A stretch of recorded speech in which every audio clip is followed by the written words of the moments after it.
My name is Pat Brownlee, and I've been attending this facility, which was FMCC, now VCC, for over 35 years. My story really begins when I was young. I went to a Catholic school through second grade in Indianapolis, and my parents made a decision to get us out of the city and move to Johnson County to the Greenwood area.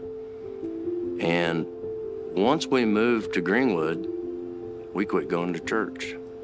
I was blessed in the fact that when I was younger, many of the families and friends that I made as kids did go to church. So I was one of those that would just tag along, didn't matter the denomination, didn't go regularly, but I did go. And I was still being exposed to God's word throughout my young childhood. I ended up going out to Iowa to go to college. Same thing happened again. Met people from all over the country. They as well, some of them went to church occasionally. They weren't committed, but they went. So I did the same thing.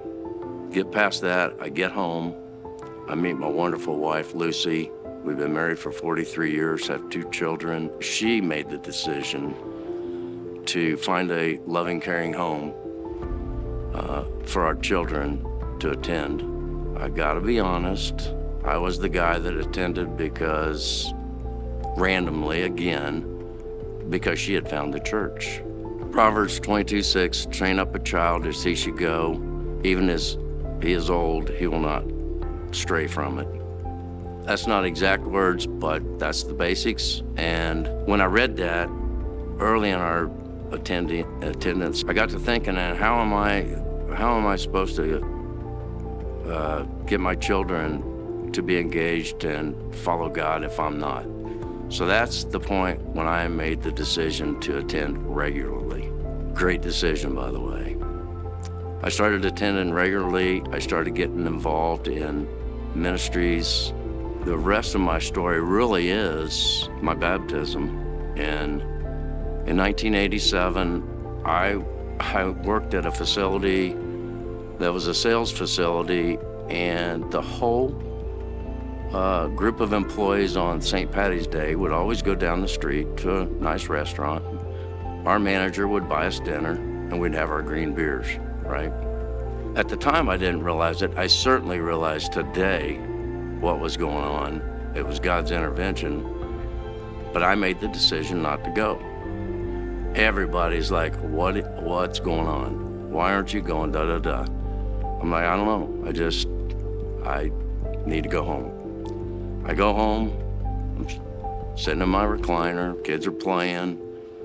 There comes a knock at the door. My wife answers the door. In comes the intern minister and a deacon. They didn't even say hi. The first words out of their mouth was, are you ready to go get baptized? This is 7 o'clock at night.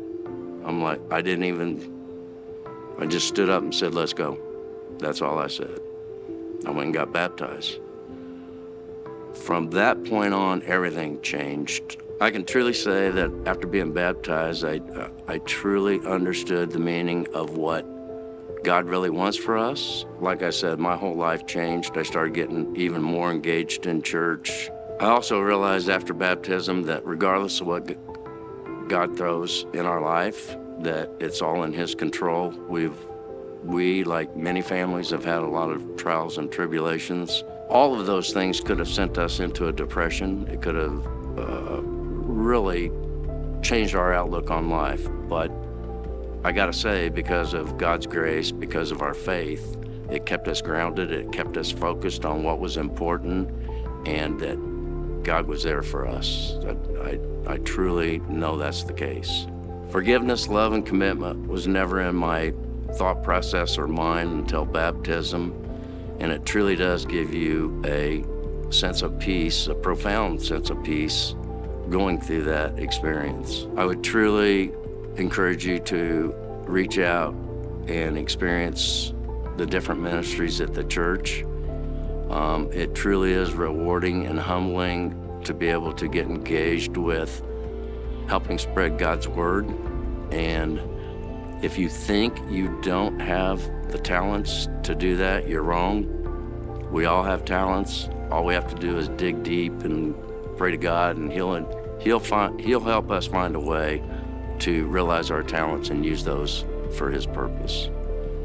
Last but not least, small groups have been a huge impact on our lives. We've been in small group for years. It's a true blessing meeting dear friends that are only thinking about what's good for each other and how to spread God's word in a positive way. And most importantly to me is I would read a verse in the Bible and think I knew what it meant.